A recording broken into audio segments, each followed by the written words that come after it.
Finance Friday is back for season 17, and it's great to kick it off with First Ontario's Chief Risk Officer, Mark Perkins. With students back to school this week, we're tackling post-secondary savings and the ins and outs of RESP withdrawals. Good morning, how are you?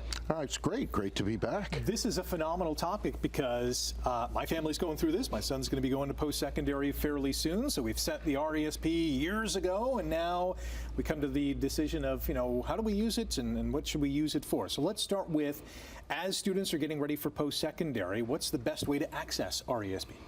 Well, the first thing is, whether you're a little bit late this year or you're getting in advance of next year, is to understand how the RESP works. So it's primarily split into two different accounts. So the first one is called a PSE, or post-secondary education payment.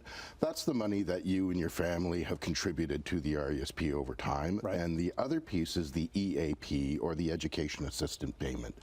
That one is a combined of the government grants and any income that you've earned in the RESP. So that could be interest, dividends, capital gains, whatever you invested the RESP in. So the money that you contributed in the PSE was done with after-tax dollars. So you can access that money with no tax implications. The EAP is the one with all the rules. So that money is taxable income in the hands of the beneficiary, which should be a lower tax bracket given they're enrolled as a student. And there's limits. So the first $8,000 can be taken in the first 13 weeks of full-time enrollment, and the rest can be taken thereafter. Okay. If you're in part-time enrollment, you can access a maximum of $4,000 for every 13-week period of enrollment. And again, that is taxable income. So you want to have a strategy to spread that out over time and minimize the taxes. So all you need to access your RESP is confirmation of enrollment and an applicable post-secondary program. So what if your child says, you know what, post-secondary is not for me, I'm going to go into the working world? What happens to the RESP? So there's a couple of options. The first is you can leave it as is. You can leave an RESP open for up to 36 years. So if they decide to go into the workforce and then change their mind, you can leave that money aside. You may need the money though. So the PSE, again, that's money you put in. You can withdraw that at any time, no tax implications. But if you do collapse your RESP, all that government grant money goes away. They take that back. And then you actually have a third account set up, which is called an AIP, which is accumulated income payment. And that money is taxed at the marginal tax rate plus an additional 20%. Okay.